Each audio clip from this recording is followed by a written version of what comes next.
हा पहिला नाद असा होता की चोरी केल्याशिवाय मला अन्न नव्हतं आणि चोरी केल्याशिवाय मी जगत होतो की कुठल्या पब्लिकेनं मला नाही जवळ घेतल्यामुळं मी वर्षानुवर्षे असेच मेंढरं चोऱ्या करत होतो. मेंढरं चोरायचे आणि मेंढरं चोरून कापून गावाला मटणं देत होतो. चोरून मटणं गावाला देऊन गावात दोस्ती केली. दोस्तीत समध्यानं सहकार्य केल्यामुळं पुन्हा मेंढक्याच्या बरेच मेंढक्याच्या चोऱ्या केल्या. पुन्हा एक जुना मेटकरी प्रभू मेटकरी ज्ञानू जानकर याने एक दोस्ती केली की त्याने सांगितलं, बाबा एक आमच्या तालुक्यातला तू जावाई माणूस आहे की असल्या चोऱ्या तू करू नको, तुला काय पाहिजे असेल तर ती मदत आम्ही करू शकतो. समजे धनगर जेवढा समाज आहे तेवढा समाज तुला मदत करू शकतो. मला 16 लेकरं असून त्यांनी समध्याने सहभागी केले. पहिलं बकरं चोरलं होतं मी बंडू मेटकऱ्याचं 46,000. 46,000चं बकरं चोरल्यानंतर त्यांनी म्हणले की मामा काय बी करा पण बकरं कापू द्यायला नाही पाहिजे, बकरं गावलं पाहिजे. ही 46,000चं बकरं तपास करून बकरं नेलं होतं मी, माझ्या बंधुरायानं संतोष रमेश काळे. ही बकरं तपास करून बकरं नेलं होतं आम्ही, पण दडवून ठेवलं होतं एक झाडी जंगलात. पुन्हा ती बकरं आणलं, त्यांना ताब्यात दिलं. त्याने पुन्हा मीटिंग घेतली की बाबा तुला एक आम्ही काही देऊ शकत नाही, तुला एक कायमचा आम्ही एक शब्द देतो, ती शब्द तुला पाळावा लागेल. हो म्हणलं, मलाही कटाळा आलाय, म्हणलं कुठला शब्द मी पाळणार, पाळतो.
नवरा चोरा, कुठं गहू ज्वारी चोरा कर, कुठं मेंढर चोरा कर, कुठलं कुणाला मार ही कर. मी म्हणलं असलं सगळं उद्देश सोडून द्यायचं, मागून खायचं.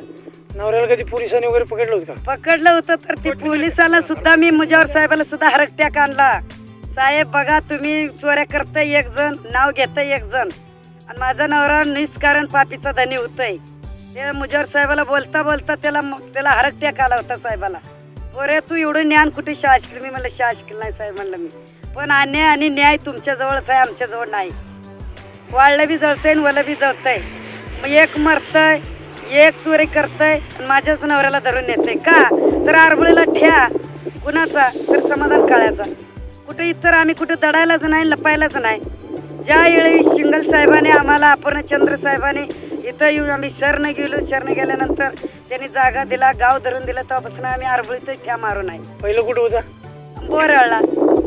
बोरावरनं जे हल्लो ते आरबळीला चिवून राहिलो. तुम्ही शरण गेला? शरण गेलो. शरण गेल्यानंतर सुरेश रामा काळे आणि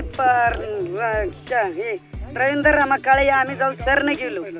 शरण गेले काय म्हटलं, तुम्ही पारधी समाज म्हणून शिना, तुम्ही वागू नका, गाव धरून राहा. गाव आल्या तुम्हाला सहकारी मदत मिळते.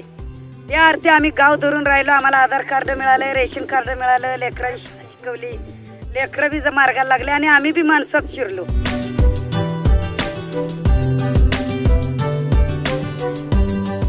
अशी घटना केल्यानंतर त्यांनी समजा मेटकाने विचार करून एक 150 नग मला गोळा करून दिलं. 150 नगावर उत्पन्न दिले, कोणी बारकी दिली, कोणी मोठे दिले.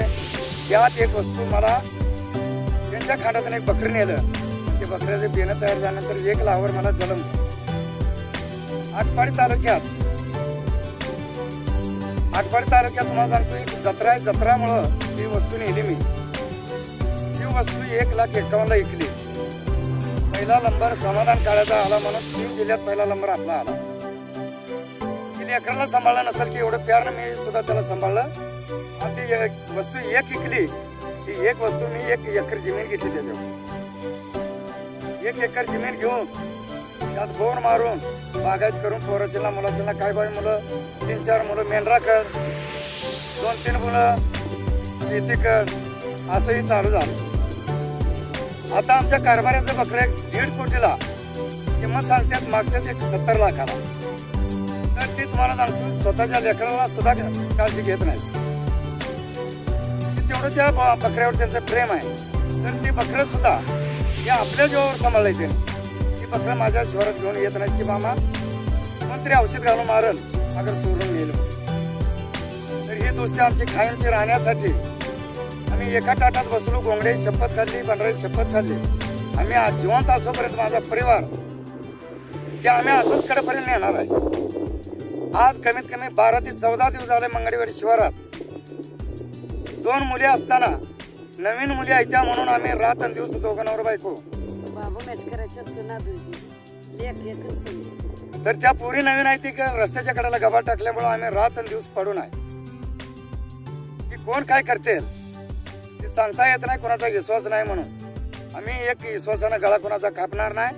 आणि आम्ही बंडरा शिवलाय. बंडराचं आम्हाला किंमत गावली आहे आणि त्यात आमचं समजा चांगलं झालंय. माझ्या कुटुंबाचं समजा चांगलं झालंय.